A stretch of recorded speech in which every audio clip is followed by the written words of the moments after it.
मेरा नाम डॉक्टर अहमद खान है। आदित्य जी, आप वैसे तो बहुत भोले हो और बहुत चेहरा भी आपका ऐसा लगता है कि वाकई बड़े मासूम हो, लेकिन आप जब भी बात करते हो कुछ ऐसी बात करो जिससे पब्लिक के लिए अच्छी लगे और देश चलने की बात हो।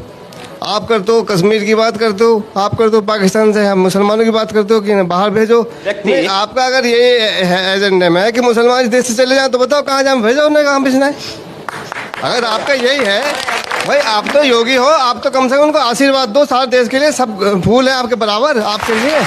मैंने ये तो नहीं कहा कि मुसलमानों को पाकिस्तान भेज दीजिए। मैंने ये कहा भारत के प्रत्येक नागरिक को सुरक्षा प्रदान करना सरकार की जिम्मेदारी है और भारत की मोदी सरकार इस कार्य का निर्वहन कर रही है। लेकिन आपसे मैं पूछना चाहता हूं, कश्मीर में हिंदुओं के साथ जो कुछ हुआ, क्या कभी आप लोगों ने निंदा किया? क्या अपने जुमे की नमाज में इन बातों को आप लोगों ने कभी खंडन किया कि कश्मीर के हिंदुओं पर जो अत्याचार हुआ है उसका निंदा करते हैं? मेरी आपत्ति है, आपने भी कहा, मेरी आपत्ति है। अभी आपने कहा आप लोगों ने इससे क्या तात्पर्य है? क्यों नहीं खंडन किया इन्होंने? नहीं, इससे क्या तात्पर्य है? इन सब से जो ये प्रश्न पूछ रहे हैं, इन सब से मेरा तात्पर्य है कि इन लोगों ने आखिर इस बात का खंडन कभी क्यों नहीं किया कि कश्मीर में जो कुछ हिंदुओं के साथ हुआ वो गलत हुआ है? खंडन करें ये लोग भी उसका। ऐसे लोगों को कंडम किया जाना चाहिए जो देश के अंदर जाति और मजहब के आधार पर भावनाएं भड़का करके समाज को बांट रहे हैं और देश को कमजोर कर रहे हैं। मैं आपके चरणों में पहले तो कोटि कोटि नमन करता हूं। सर, मैं आपसे सिर्फ ये पूछना चाहता हूं, आपकी सरकार जो आई थी वो पाकिस्तान का एक मारे, अगर उसने हमारा इंडिया का एक मारा हम उनके 100 मारेंगे। जिस दिन से सरकार बनी है उस दिन से कश्मीर में डेली पंगे हो रहे हैं। चीन हमें डांट रहा है, क्या ना श्रीलंका हमें डांट रहा है। दूसरी बात, पहलू जो हमारे सवाल का ये है कि आप अभी कह रहे हैं जो संप्रदाय के लोगों ने जेल भेजना चाहिए, तो सबसे पहले आपको जाना चाहिए। आज सीमा पर पाकिस्तान गोलीबारी करता है तो उसका जवाब मोटारों से भारत की सेना करती है और पाकिस्तान दुनिया के अंदर चिल्लाता भागता फिरता है। ये भारत की मजबूत विदेश नीति को प्रदर्शित करता है और भारत की सुरक्षा को प्रदर्शित करता है। आज चीन भारत की सीमा में घुसने का दुस्साहस नहीं करता है।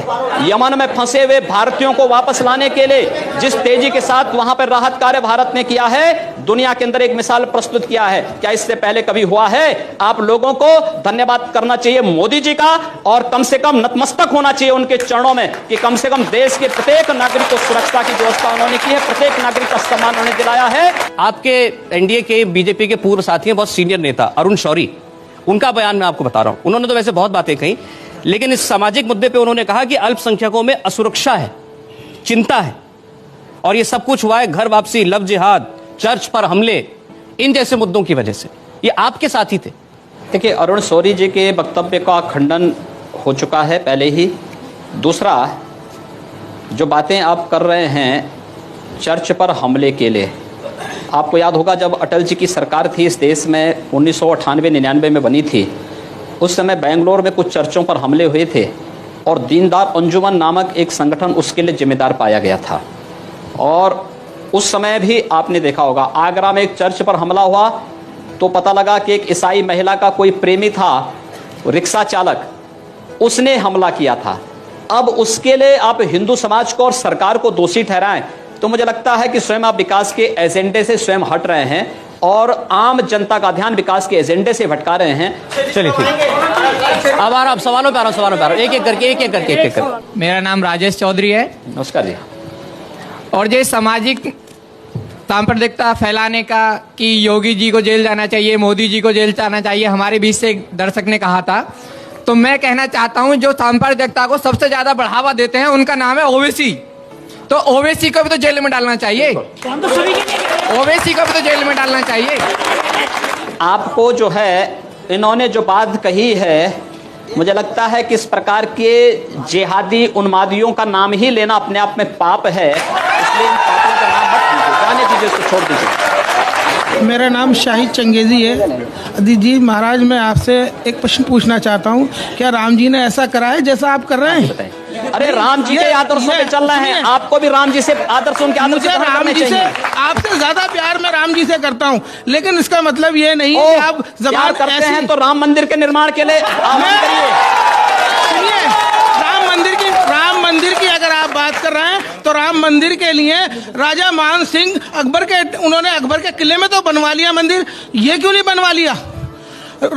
उनकी जो रानी थी अकबर का किला रानी कहीं और जगह जोताबाई नहीं, तो भारत की धरती नहीं, पे था। मेरी सुनिए, रानी जोताबाई उस टाइम पे अकबर की अरे महारानी बात हुआ सुनिए करती पहले। थी। उन्हें आपको- ध्यान नहीं आया राम आपको जन्मभूमि नहीं का। मालूम? आपको ध्यान आ रहा है, उनको ध्यान नहीं आया कि मैं राम अरे मंदिर मुझे राम भी याद- अयोध्या नहीं। मुझे भी याद आ रहा है जी। आपको ये भी याद रखना चाहिए कि इस देश में चंद्रगुप्त को भी किसी सेल्यूकस ने अपनी कन्या दी थी और जी। राणा कुंभा को भी किसी मुस्लिम फकीर ने अपनी कन्या दी जी, थी। बिल्कुल दी तो होगी। याद रखना, जी। हिंदू इन सब चीजों को नहीं करता है। अजी मैं ये कह रहा हूँ, करते नहीं, मैं कह रहा हूँ महारानी ने क्यों नहीं राम जन्मभूमि के लिए राजा से कहा राम मंदिर अयोध्या में बनेगा। अरे भाई किले आपको के अंदर अगर आप उन्होंने राम को मंदिर मानते हैं तो बनवा उसका लिया। समर्थन करिए। एक प्रश्न ओ, बनाइए ना फिर। अजीत जी अयोध्या में एक बनाने बात की और तैयारी सुनिए, करिए। मुसलमानों ने उसका यहाँ समर्थन करिए। 700 साल हुकूमत की है। अगर धर्म परिवर्तन का ये जो आप कह रहे अरे कुछ हैं नहीं। तो ये सारे यहाँ आज- मुसलमानों आज के ये हुकूमत कोई हिंदू करने नहीं वाले होता। हिंदू घरों में मुसलमानों ने बर्तन मांग हमेशा रहे ही प्यार और मोहब्बत से काम लिया है और हम भी उसी में से हैं। हम भी हिंदुओं में से हैं। हम जजिया कर वो किसने नहीं लगाया है। था? ये जजिया कर किसने लगाया था? हाफिज जी एक बात बताऊं मैं आपको, आप मुझे बात बताइए, आपके 3 पीढ़ी 4 पीढ़ी पूर्व आप लोगों के पूर्वज भी हिंदू रहे होंगे। आपको अपना डीएनए जांच कराना चाहिए, किसी हिंदू का डीएनए निकलेगा। मेरा नाम है एहसान अली। हाँ जी भाई। अभी आपने कुछ दिन पहले आपने ये कहा था कोई जोधा अकबर के साथ नहीं जाएगी, तो आपने ये सवाल बिल्कुल कहा किस था। बेस पे किया था? जब आप कहते हैं कि भाई नहीं, ये सब हमारी जो पीढ़ी है, 1 मिनट सर, ये पीढ़ी हमारी सब आपके पुरख हिंदू हैं, तो हिंदुओं में ही तो जा रहे हैं। आप अपना नाम अली से एक- अपना नाम जो है कोई दूसरा कोई हिंदू नाम रख दीजिए ना। जी जी छोड़ रहे हैं उसमें। सवाल ये है कि जोधाबाई अकबर के यहाँ क्यों जाएगी? किसी सेल्यूकस की पुत्री भी तो चंद्रगुप्त के घर में आएगी। मैं ये कह रहा हूं कि अगर इनका नाम एहसान अली ना होकर के भरत कुमार होता तो क्या ये ज्यादा भारतीय हो जाते? अभी कम भारतीय हैं।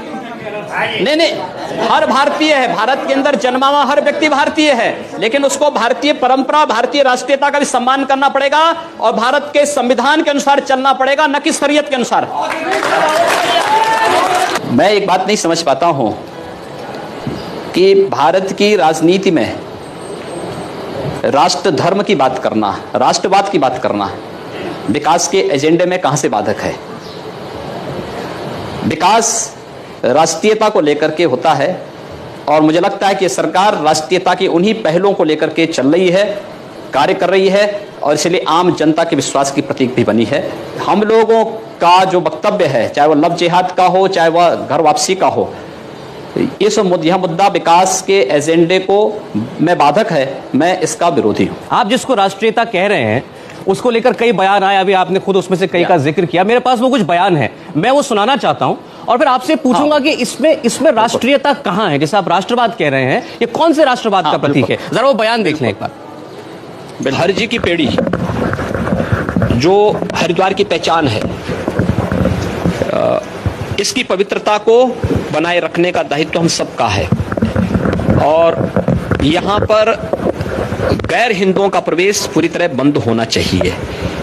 इस बात को ध्यान अवश्य किया जाना चाहिए, सुरक्षा की दृष्टि से भी, पवित्रता की दृष्टि से भी। ये एक पहला उदाहरण है, ये आप ही का बयान था, इसके बाद और है। चलिए पहले इसी की बात कर लेते हैं। 1916 का हरिद्वार नगर पालिका का जो एक्ट है, उस एक्ट में इस बात का प्रावधान किया गया है और ये प्रावधान तब हुआ है जब इस देश में ब्रिटिश गवर्नमेंट थी। उन्होंने हिंदू भावनाओं का सम्मान किया था। वहाँ पर हरजी की पेड़ी में कोई हिंदू श्रद्धालु पूरी दुनिया के अंदर का आता है और व्यापक आस्था के भाव के साथ आता है। वहाँ पर वह जूता चप्पल पहन करके नहीं जाता है, वहाँ की पवित्रता का ख्याल रखता है। लेकिन कोई विधर्मी आकर के वहाँ अंडा बेचने का कार्य करेगा, अंडा लेकर के जाएगा, चमड़े के जूते लेके जाएगा, आस्थाएं आहत होंगी। अगर इस देश के अंदर अन्य आस्थाओं का सम्मान है तो हिंदू आस्था का भी सम्मान होना चाहिए।